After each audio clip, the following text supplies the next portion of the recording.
This is John Friedland with AGWS, and welcome to the AGWS University 2020 webinar series. We're going to have Bob Harkins again, the Vice President of Training at AGWS, and David Robertson, MBA Executive Director and President of AFIP, will be conducting the webinar today. They are going to cover the FTC Cooling Off Rule, vehicle sales made at home or other certain locations. They're going to touch on internet sales, compliance with privacy exception and adverse action notices, as well as the do's and don'ts of electronic signatures, and close up with the 2020 Military Lending Act rule change. So with that, I'm going to turn it over to Bob and Dave and let them get rolling here. Thanks, guys. Thank you very much, John Friedland. Good afternoon again, everyone, and welcome back to F&I Insights. Once again, my name is Bob Harkins. Our guest, of course, is Dave Robertson, Executive Director and President of AFIP, the Association of Finance and Insurance Professionals. I was telling Dave earlier, our four hot-button topics today and requests really are just that, because every one of these topics came from the people that are with us today to be part of our webinar. So that's really a great thing. From a standpoint of just who we are and who we're not. Please remember from a disclaimer standpoint that as we get into this, Dave and I are certainly not attorneys. We don't pretend to be. So nothing that we say, give, or show you today is in any way intended as legal advice. It's simply to help you look at, evaluate, and if necessary, perhaps improve the effectiveness of your overall business policies, your business practices. Obviously, consult with your attorney, your house counsel regarding the legality of the policies and procedures that you would ultimately change or adopt. You know, normally when we start something like this, we say that, hey, we're going to talk about the number one hot button topic in the industry, but I think that's been displaced or replaced. So now we're talking about today the number two hot button topic in our industry, being compliance and ethics, F&I the law, selling with integrity, and the need really for every dealership in America: RV, marine, power sports, commercial auto, and commercial trucking and auto, to develop an in-house, effective, ongoing compliance and ethics program, now commonly referred to, of course, as a CMS or compliance management system. With that, let's jump into the FTC Cooling Off Rule, and I know a number of you, because of we talked about this by phone previous to our webinar today, will be doing this kind of training for your dealer partners, various agent clients, whatever, and you might want to get much more information with respect to this, in addition to what we're going to share with you today pretty briefly. So if you do that, just if you follow my scribble, you want to go to the FTC Act, pull up the code,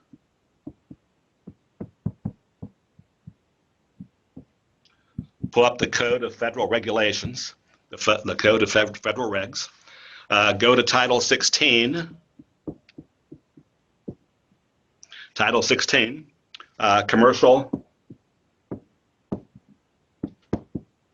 Commercial Practices, and then you're going to pull down to Part 429, which is exactly what we're talking about today, which is the FTC Cooling Off Rule. So again, as Dave tackles this, vehicle sales made at home or at certain other locations, sales-related situations that don't qualify as a door-to-door sale, vehicle sales qualifying as an at-home or certain other location transactions, what they require, and finally, last but not least, retail installment sales contract assignment information as well. Mr. Robertson, sir. Thank you, Bob. You know, you can tell Bob wasn't a penmanship major in high school, so let's get started. I take exception to that. There you go. All right, I'm going to be very careful with you, and I want you to listen closely, because now we're talking information that we've redacted and been reviewed by a lawyer.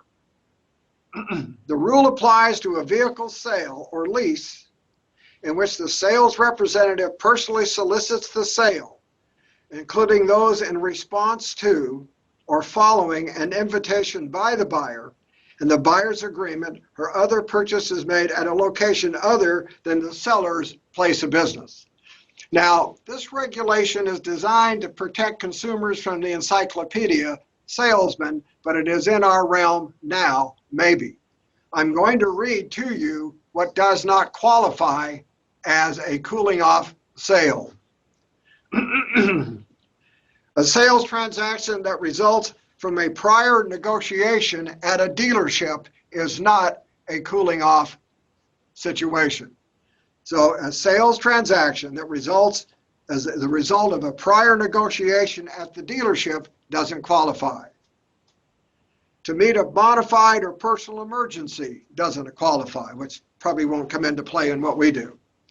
A sales transaction made entirely online by email or telephone doesn't. So if after the COVID-19 we've started one of these transactions online, either online, by mail, or telephone, it does not qualify for a cooling off period. And the last one is a vehicle sold at a temporary locations other than the dealership. Now, state law can supersede federal law, but when you get into the federal regs, they usually mirror to some degree the federal regulations. So I don't know about Washington State or some of these other areas. Now, in our certification course, we get more into the laws in greater depth, and then we get into state laws as well. But in your state, it's worth checking what is the state statute, if they have one, and does it differ materially from the federal standard? But if it does, here are some of the things that can come into play. Number one, there has to be a statement in 10-point type telling the customer that they have a right to cancel before midnight of the third day after the transaction. So the 3-day period ends at midnight, the third day after the transaction has been consummated. And it has to be signed by the customer as to their right to cancel. Now, for the dealer side, if you're in a cooling off qualifier, you cannot cash that installment sale agreement until midnight the 5th business day after the transaction has been signed by the customer.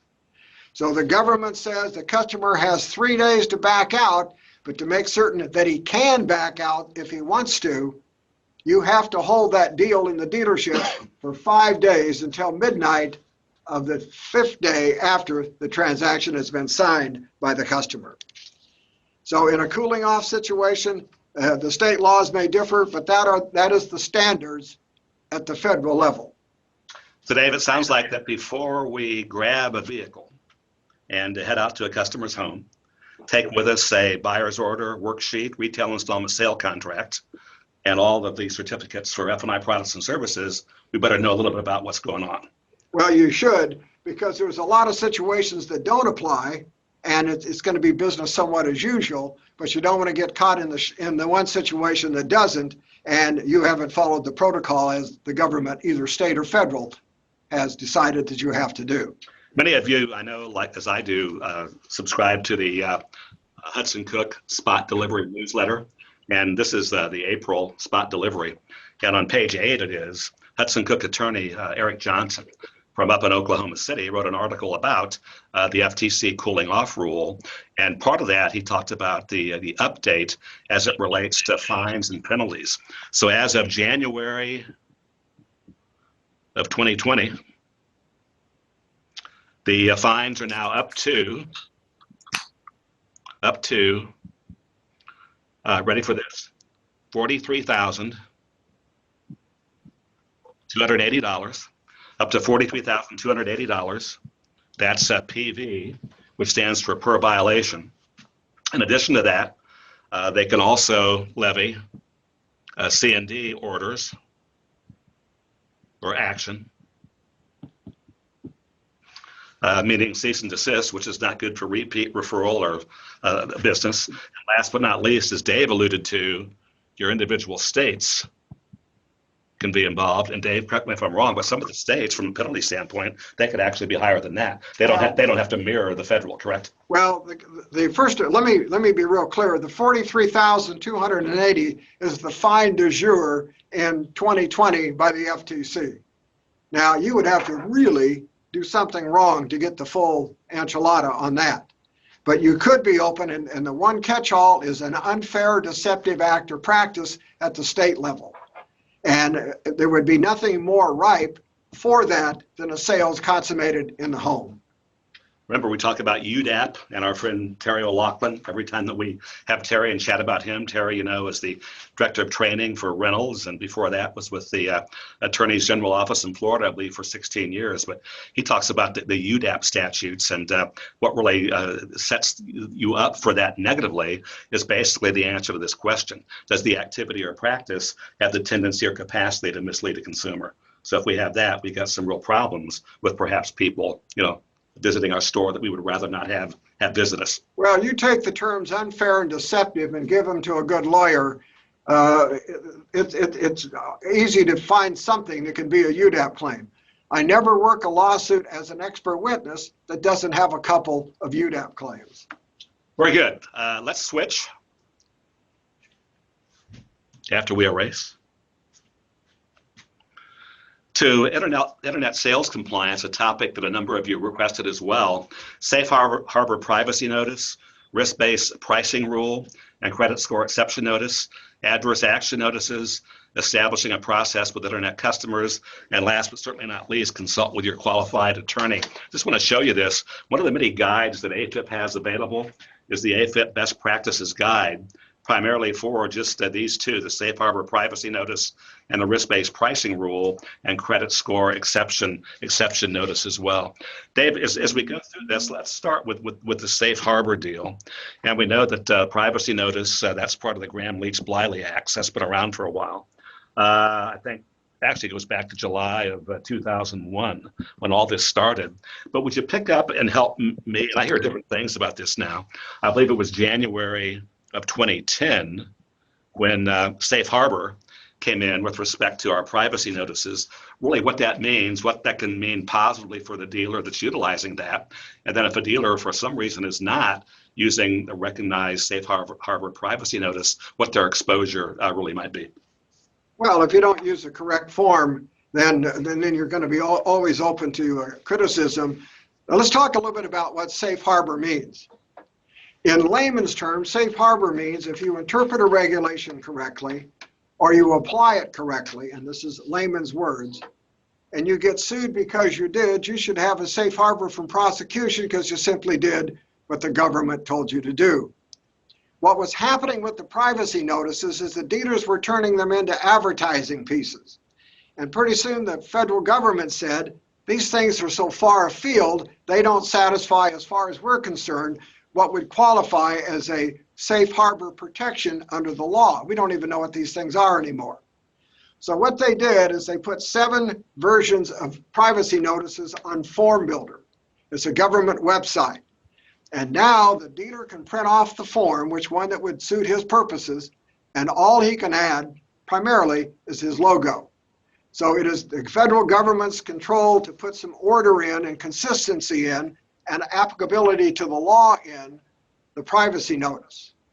Now, we're getting into a conversation now about remote sales. So now we're delivering the privacy notice, risk-based pricing notice, or credit score exception notice, adverse action notice in some situations electronically. So there's 2 ways to look at it. One of them, we're sending copies of the notice out to the consumer by the internet. So they're seeing the actual document. Now, when we get into some of this other stuff, it's how it comes back, if it has to be signed or there has to be proof of delivery. But whatever notices that you have to provide then have to come under the rules of what we would call a electronic transaction. Dave, every time you talk about that, I think of Hudson Cook's car law, and the one page they talk about, and it's amazing that a consumer is not always a customer, but a customer is always a consumer. Right. So I guess if we understand that, we're in good shape. Well, what we're saying is everybody starts out as a consumer, only people who buy are customers, and by law, every customer has to get an initial copy of the privacy notice. Everyone who accepts assignment of it then obviously sends one out annually until the obligation is retired. But let's talk a little bit about the e-Sign Act because we're kind of morphing into that. And the e-Sign Act was signed in by Bill Clinton in 1995, President Clinton, obviously. And what it was designed to do was to create a means for doing international commerce, but pretty much we're talking about by the internet. And so let's talk a little bit about the e-Sign Act as we start morphing into these documents. And what the internet e-Sign Act says, number one, that whatever notices you're required by law to give in paper, if you go paperless, they still have to get the same notice. That kind of makes common sense. The second thing it says is if we're really going to get into a electronic transaction, totally electronic, then number one, the customer has to sign a form saying that I volunteer to have this done. You cannot force a customer into electronic transaction. Number two, the customer can get out of an electronic transaction anytime they want. Number three, if you're going to do a mixed transaction where some is in paper and some is electronic, you have to identify for the consumer which one of those documents are going to be electronic. If the customer wants out, you have to give them the procedures of how to get out of electronic transaction. And if they get out, then you have to tell them how to get copies of their documents. But from a COVID-19, we're just into it, the dealer has to send to that customer in the form of the document in that state their privacy notice, the risk-based or credit score exception notice, and the adverse action notice. Now, the adverse action notice is a little different because what we're saying is if somebody's been denied credit, we have within 30 days upon denial of credit to send them an adverse action notice. It can't be verbal. It has to be physically handed to them, either in the store or sent to them or whatever, okay? But it's not like, well, I just told Bob about his adverse action. Now, it could be an electronic transaction that enough time has expired, you can't get them bought, that you have to send an adverse action notice electronically. And if you do that, then it follows the same rules as to why the notice should be sent as if it was handled in paper. And consent, right? And yes. Everybody has to understand. So now, when we're going to move into a little bit more when we get into signatures as to on an installment sale agreement on a remote transaction. But I think we can see at this time, safe harbor, privacy notice, qualified privacy notice, risk-based pricing rule, credit score exception notice, and adverse action notice. Whatever we're doing in paper, the same process has to be duplicated electronically if when those customers get that notice. And I don't know why we think that sometimes because it's an internet transaction or we're going to the house, whatever, that negates some of the things that we had to do with paper. Risk-based pricing rule, I guess that goes back to 2011. I don't know of anyone in our business, in the car business, that's really actually giving the risk-based pricing notice. Most everybody, the credit score disclosure exception notice, and the easy way is just give it to everybody who applies for credit. Well, the problem with the risk-based pricing notice is that you have to give a copy to everybody who's in the lower 65 percentile of the population. And NADA argued successfully that when somebody comes into a car dealership, how would I know what level of part of the population they're in? So the funding sources will give out risk-based pricing notices. The dealers use a credit score exception notice. And then that situation, we don't worry about 65% of the population. We give a copy to everyone whose credit worthiness was a factor in the credit decision. Very good. You know, establishing an F&I process with internet customers in our 4-day workshop that we do with people that are involved in coming to our quarterly classes, we give out really an 8-step technique or handout, if you would, for an internet process. And it doesn't have to be 8, it could be 5, it could be 15, whatever. But the main thing is to have that process. And before you get started, as Dave alluded to, you want to consult not just with an attorney, but a qualified attorney that understands this. I will say one of the things that I've seen success with that 8-step process is really parallel. Well, paralleling what we do with the non-internet customer. And that is from the standpoint of products and the web-based presentation, and as far as your dealership website, is be able to share with that customer credible third-party information with respect to our products and services. So rather than Bob Harkins talking as the financial services manager, I can show a 1.5 or 2 minute clip for our various products and services where I may have a certified master technician talking about the fact that, hey, we don't repair anything anymore. I'm a component replacement specialist, and basically all I do is diagnose, remove, and replace components, which can be very, very expensive. We have that same or a different F&I master technician talking about prepaid maintenance and why that's so important to the store and to the customer. Because every time I bring my car back to the dealership on that prepaid maintenance and my name and information, the VIN vehicle identification number is entered into the dealership computer system. It's going to print out things with respect to recalls, service bulletins, and software updates. And I really can't get that if I take my vehicle anywhere else. So that F&I process really has to be good. But that credible presentation, third party for products, is really helping many of our clients with respect to their products sold per retail sale, and also products sold per consumer lease as well. I think the day before somebody maybe goes out to deliver the vehicle, you make the phone call and go over all the information with the customer again to make sure they're understanding and assure that, because the person delivering the vehicle may not be that up to speed with respect to the laws and regulations and just the information on the contract. Then I think good business dictates that as the financial services manager, 2 days or so later after that delivery, you make that follow-up call as well. So everything that we do is to help maximize deal profit, both front-end gross and finance and insurance income, but to do it the right way and in a manner that's consistent with good customer relations and sound business practices. Well, Bob has brought up a good point about internet-related or online transactions.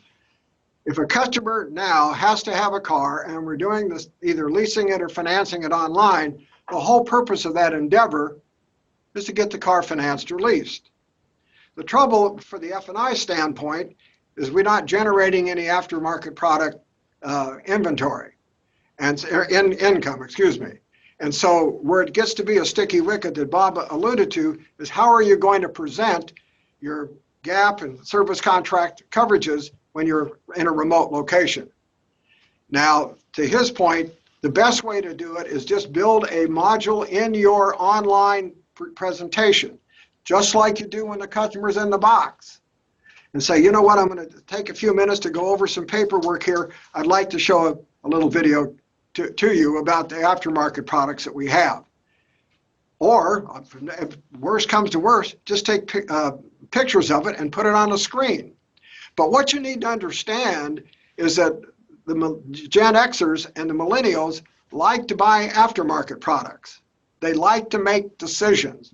So anybody born after about 1983, up until people now old enough to buy a car, then will be receptive if they have a chance to look at those things at their own leisure while you're doing other work. They'd be able to get on there and come back and say, you know what, I am interested in GAP or whatever, the service contract or whatever. Now, if you have older customers, then you get into the end of the baby boomers. Those are born after 1964, or you're selling Corvettes, and be able to contact or connect with those people. The one caution on this is that today's buyer, because of the internet, the other side of the internet, are the most astute car shoppers ever in the history of the industry. So when you start putting these aftermarket products on there or value-added protection products on there, you better make sure that you really know what you're talking about, because you're dealing with people, if they have an interest, that maybe have already gone online and find out more about it than you can tell them in your presentation. Hey, that's great stuff. And with this technique or steps to the sale, whatever, I think that our recommendation with that single column menu, custom column right beside it, really lends itself to that quality presentation and back to good customer relations. So, Mr. Customer, here's a menu breakdown of your optional voluntary protection products that are available to protect your credit and your investment.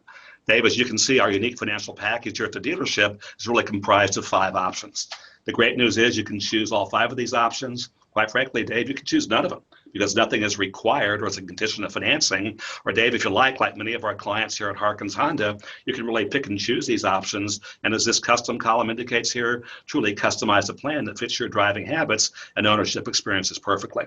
Folks, your first option mentioned here is your tire and wheel road hazard. Let me share with you a little bit about what that is, what that does, and what it means to you. So now if I can play some of those short DVDs that go right down that deal of a minute and a half or 2 minutes, choose the ones I want to start with first, second, or third. It's a quality presentation. I'm not doing it all myself, and it's that third party credible person that's making that presentation. Before you come off that topic, a couple of points. Number one, make sure, and this is a shortcoming on most menus, that the customer, it is clear to that customer that anything offered as part of a package can be purchased separately.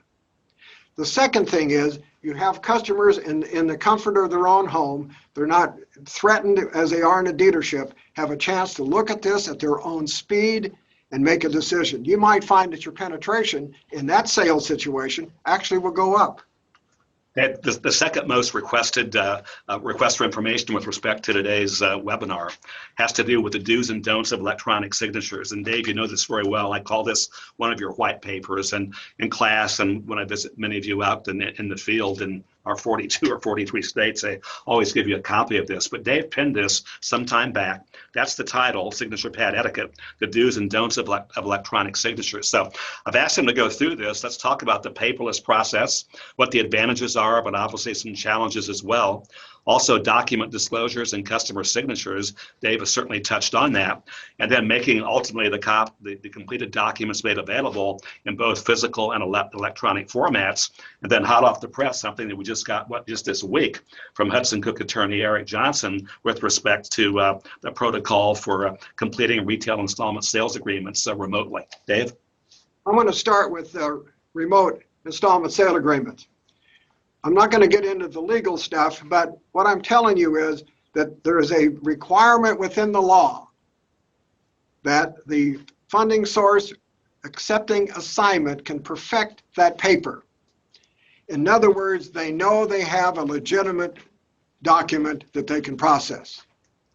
And they do that by a wet ink signature because there is no question that the customer didn't sign it within the realm of whatever dynamics we could attach to that if you have a wet ink signature. So let's start with this. If you are going electronic, you can send out the retail installment sale agreement electronically to the customer. They print off a copy and sign it. But in some states, you have to send that copy back to the dealer, FedEx, because the dealer has to have to give to the funding source accepting assignment a wet ink signature. Now, nothing is simple, so let's keep going. Some finance sources will allow a non-wet ink signature if they're getting enough other contracts with a wet ink signature. In other words, saying, well, we're in the virus situation here, and this isn't our normal procedure, but we're making an exception. Others, I've been told, you have to find out which ones, then we'll say, you know what, we'll take a contract without a wet ink signature. So what you need to do, if you don't know already, and you ask your funding sources, your finance sources, do you take contracts with other than a wet ink signature? And then know which ones do. Or that most of them are saying now, well, we're in this situation, we'll go with it for now. But you better make certain that when you have that transaction going out on paper, how it comes back will depend on whether the funding source has to have a document or retail installment sale agreement with a wet ink signature. It could cause a couple of contracts to get kicked back. And of course, when it's remote, it's a lot more complicated.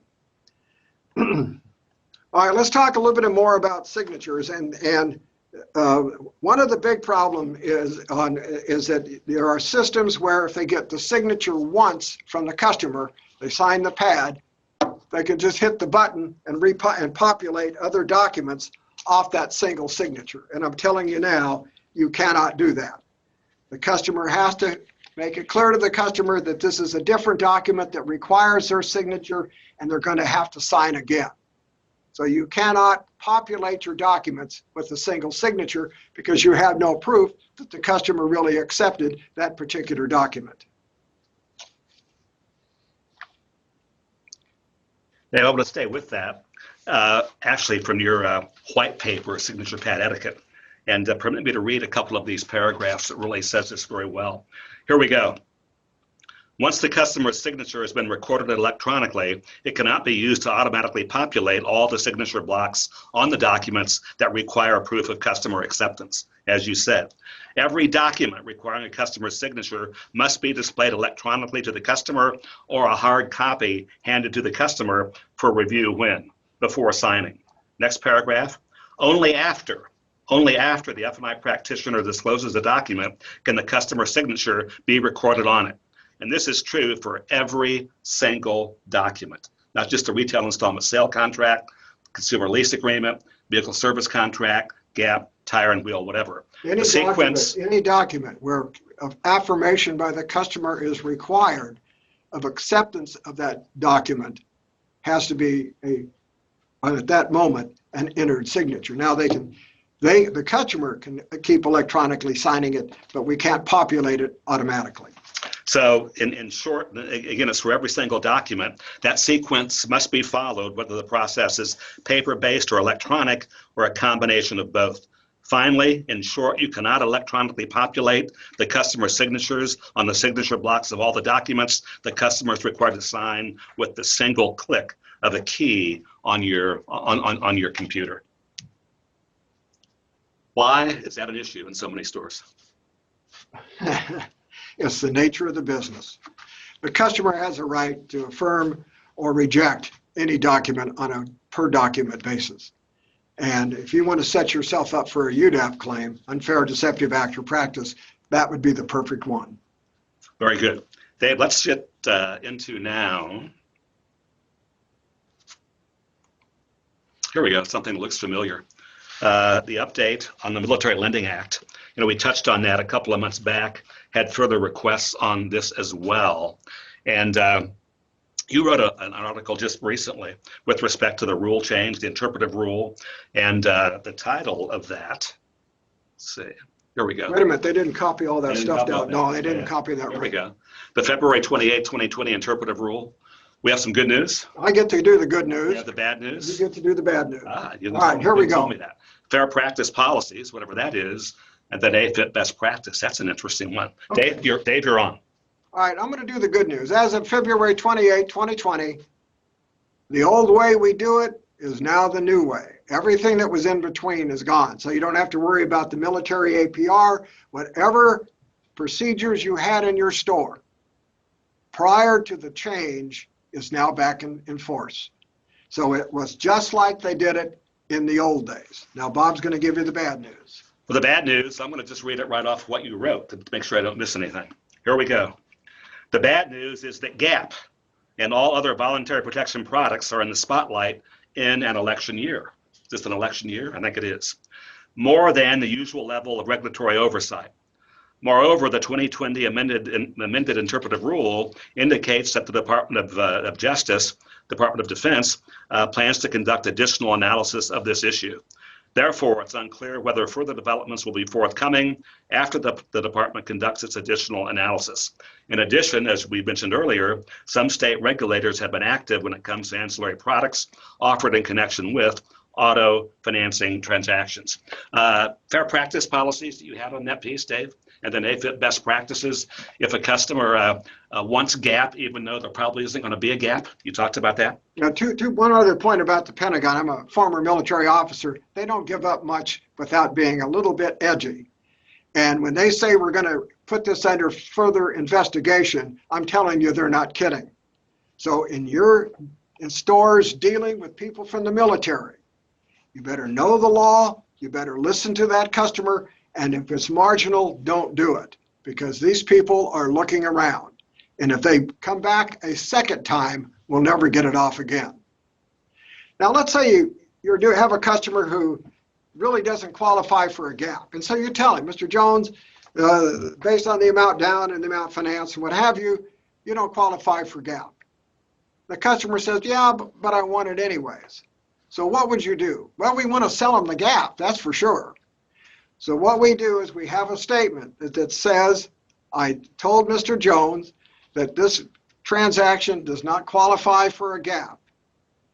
He's addressed the fact affirmatively that he understands that. But Mr. Jones, per his instructions, wants gap added to the deal. You take that statement, you make a photocopy of it, you put one in the deal jacket, and you give one to the customer, both of which are initialed or signed by the practitioner and the customer. There's nothing wrong with putting notes to file in the deal jacket. So you have told this customer, you know what, you don't qualify, but we don't know what he's going to do with this vehicle or what his situation is. But he wants it anyways. We have told him there was no gap. He said he still wants the gap. I've initialed it. The customer's initialed it. The customer has a copy. There's one on file. If you're ever challenged, then you have a legitimate response to that challenge. You know, I'd say that this, I think, harkens back to our friend Paul Mitri, the Director of Regulatory Affairs for NADA, also Vice President for Financial Services. You know, he authored the NADA Model Leadership Policy for voluntary protection products along with the Fair Credit Compliance Policy and Program, but had the opportunity last year to introduce him as the keynote speaker at, I guess it would be the Agent Summit in Vegas. And when he got up there, and Agent Summit, again, the majority of the people in the room were agents and also product vendors. And he was the keynote right after lunch, and it got pretty quiet when he started his conversation with something like, look, when it comes to product sales, okay, you know, in addition to just thinking about the answers to the 2 how questions, meaning how many did we sell and how much did we make, because we all think about that, there's nothing wrong with that, the product sold per retail sale. He also talked about the fact that, hey, when it comes to product sales, that from a standpoint of good customer relations, sound business practices, the regulators, we better be concerned with the answers to several more how questions. And those how questions are, how are they being, from a product standpoint, how are they being offered? How are they being sold? How are they being disclosed? And finally, how are they being administered from a standpoint of claims, refunds, and cancellations? Because that's exactly what the regulators are looking at. Would you comment on that and what Paul said and maybe add some things to that? Well, we do a lot of what Paul says.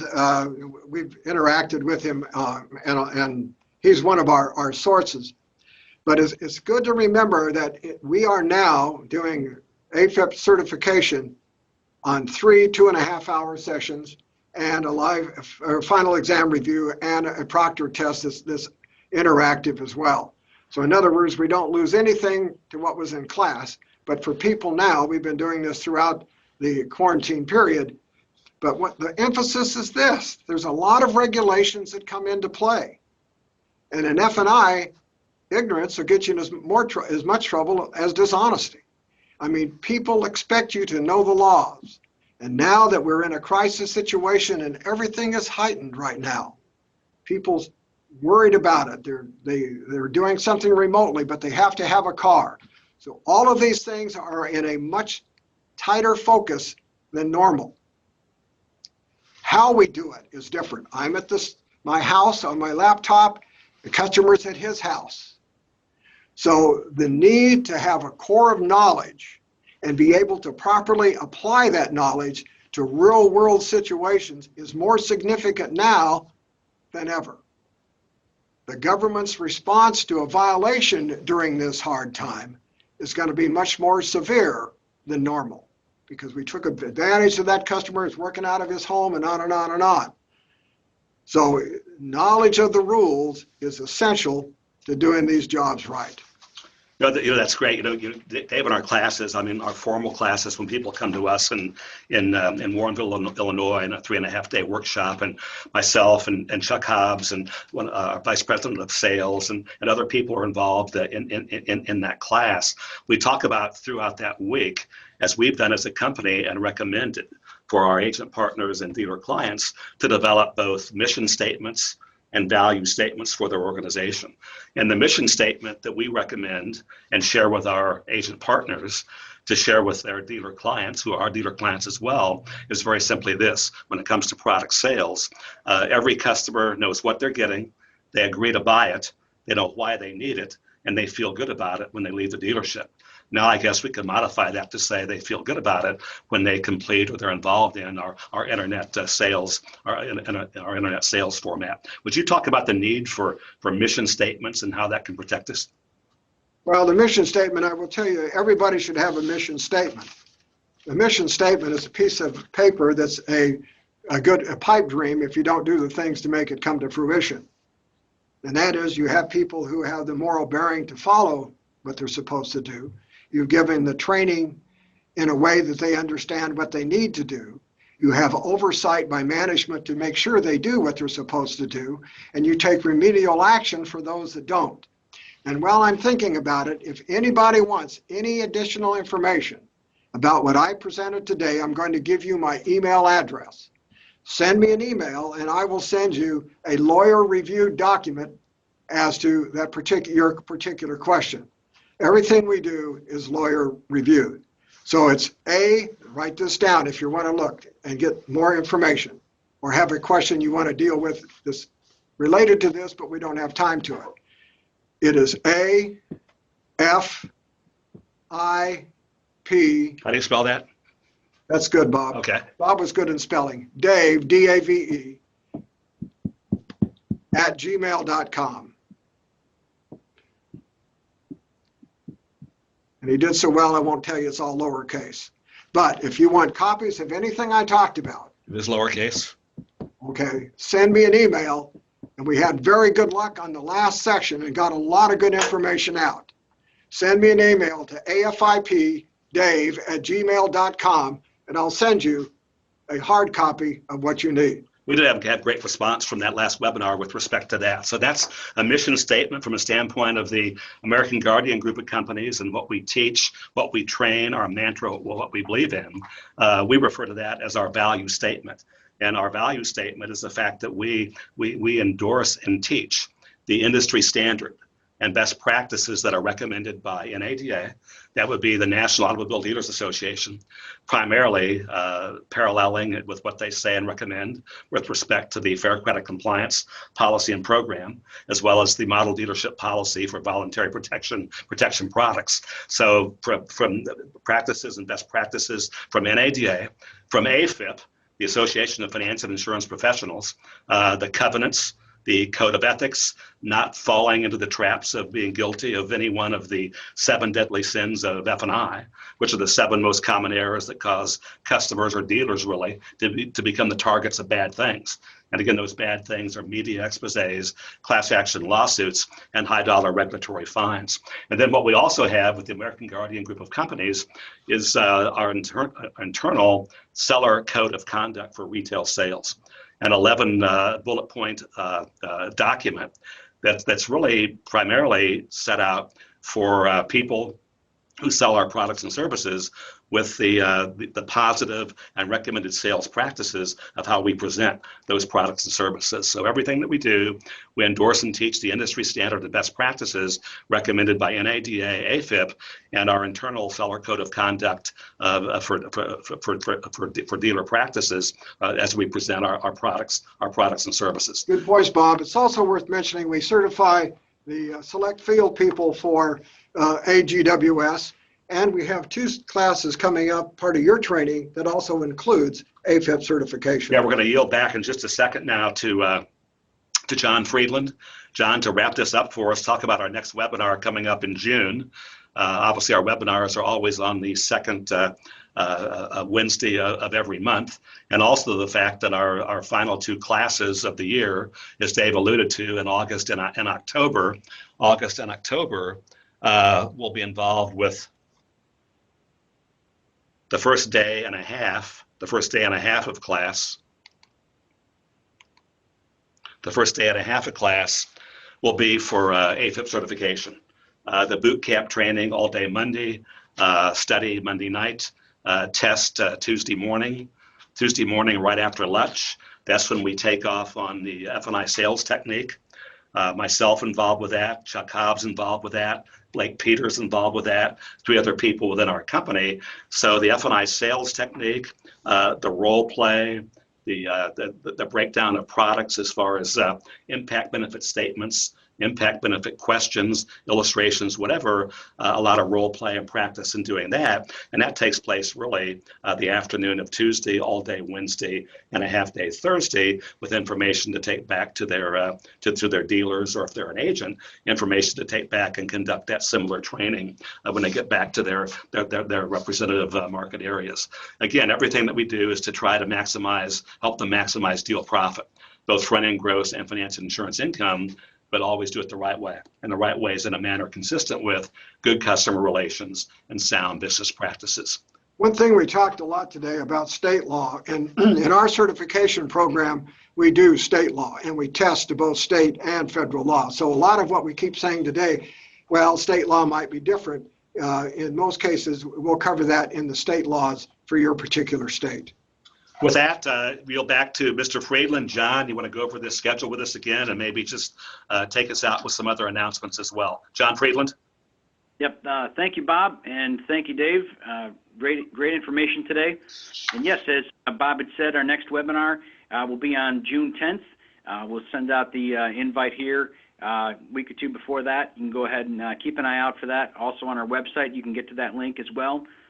Please feel free to follow us on LinkedIn. If you just hit up AGWS on LinkedIn, you can hit follow, and we also have the webinar schedule and other classes scheduled there and posted for your registration, so you can get the link there. And if you have any questions about today's webinar, please feel free to email myself or Bob Harkins or Dave with any questions on that.